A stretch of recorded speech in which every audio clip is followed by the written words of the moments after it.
बिहार में इस वर्ष विधानसभा के चुनाव होने हैं और विधानसभा चुनाव के मद्देनजर तमाम राजनीतिक दलों ने अपनी अपनी तैयारियों को अब अमली जामा पहनाना शुरू कर दिया है। इसी कड़ी में माले की ओर से बदलो बिहार यात्रा की शुरुआत होने जा रही है और भाकपा माले भी बिहार चुनाव को लेकर रणनीतियां तैयार करने में जुटी हुई है। इन्हीं तमाम मुद्दों पर भाकपा माले के महासचिव दीपांकर भट्टाचार्य से संवाददाता विवेक ने खास बातचीत की है, सुनवा देते हैं आपको। बिहार बदलो न्याय यात्रा पे आप लोग निकले हुए थे, नवादा से शुरुआत की, जमीनी स्तर पे जा रहे हैं, क्या कुछ मुद्दे जनता के सामने आ रहे हैं? देखिए, जनता के मुद्दे तो बहुत साफ है। ज़मीन से बेदखली, बुलडोज़र राज। तो जनता इस बेदखली के खिलाफ ज़मीन, अपना मकान, अपने आजीविका, सबसे पहला सवाल तो ये है।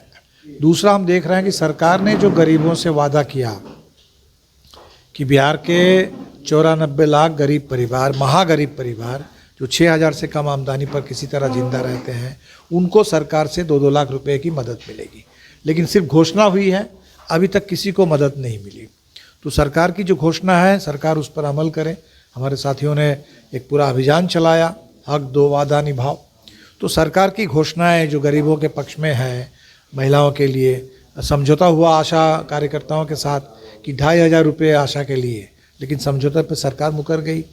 तो जो अभी संसद में बहस हुई कि रसोइया लोगों को किन राज्य में कितना पैसा मिलता है, पता चला केरल में 12,000 है, तमिलनाडु में 10,000 महीने में मिलता है और बिहार में सिर्फ 1,650 रुपये। तो रसोइया बहनों की जो मांग है कि हमें सम्मानजनक पैसा मिले। अब बगल में आपके झारखंड है, जहाँ मैया सम्मान योजना में 2,500 रुपये तमाम महिलाओं को मिल रही है।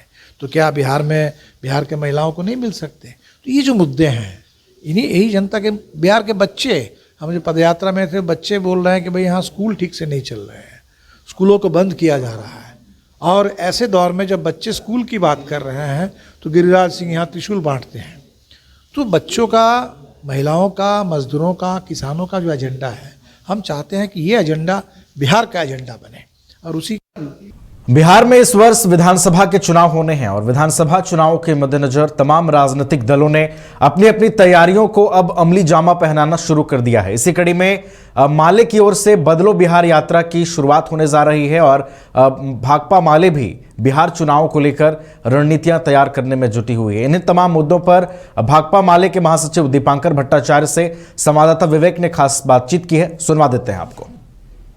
बिहार बदलो न्याय यात्रा पे आप लोग निकले हुए थे, नवादा से शुरुआत की, जमीनी स्तर पे जा रहे हैं, क्या कुछ मुद्दे जनता के सामने आ रहे हैं? देखिए, जनता के मुद्दे तो बहुत साफ है। ज़मीन से बेदखली, बुलडोज़र राज। तो जनता इस बेदखली के खिलाफ ज़मीन, अपना मकान, अपने आजीविका, सबसे पहला सवाल तो ये है। दूसरा, हम देख रहे हैं कि सरकार ने जो गरीबों से वादा किया कि बिहार के 94 लाख गरीब परिवार, महागरीब परिवार जो 6,000 से कम आमदनी पर किसी तरह जिंदा रहते हैं, उनको सरकार से 2-2 लाख रुपए की मदद मिलेगी। लेकिन सिर्फ घोषणा हुई है, अभी तक किसी को मदद नहीं मिली। तो सरकार की जो घोषणा है, सरकार उस पर अमल करे। हमारे साथियों ने एक पूरा अभियान चलाया, हक दो वादा निभाओ। तो सरकार की घोषणाएँ जो गरीबों के पक्ष में है, महिलाओं के लिए समझौता हुआ आशा कार्यकर्ताओं के साथ कि 2,500 रुपये आशा के लिए, लेकिन समझौते पर सरकार मुकर गई। तो जो अभी संसद में बहस हुई कि रसोइया लोगों को किन राज्य में कितना पैसा मिलता है, पता चला केरल में 12,000 है, तमिलनाडु में 10,000 महीने में मिलता है और बिहार में सिर्फ 1,650 रुपये। तो रसोइया बहनों की जो मांग है कि हमें सम्मानजनक पैसा मिले। अब बगल में आपके झारखंड है, जहाँ मैया सम्मान योजना में 2,500 रुपये तमाम महिलाओं को मिल रही है। तो क्या बिहार के महिलाओं को नहीं मिल सकते? तो ये जो मुद्दे हैं, इन्हीं यही जनता के, बिहार के बच्चे, हम जो पदयात्रा में थे, बच्चे बोल रहे हैं कि भाई यहाँ स्कूल ठीक से नहीं चल रहे हैं, स्कूलों को बंद किया जा रहा है। और ऐसे दौर में जब बच्चे स्कूल की बात कर रहे हैं तो गिरिराज सिंह यहाँ त्रिशूल बांटते हैं। तो बच्चों का, महिलाओं का, मजदूरों का, किसानों का जो एजेंडा है, हम चाहते हैं कि ये एजेंडा बिहार का एजेंडा बने। और उसी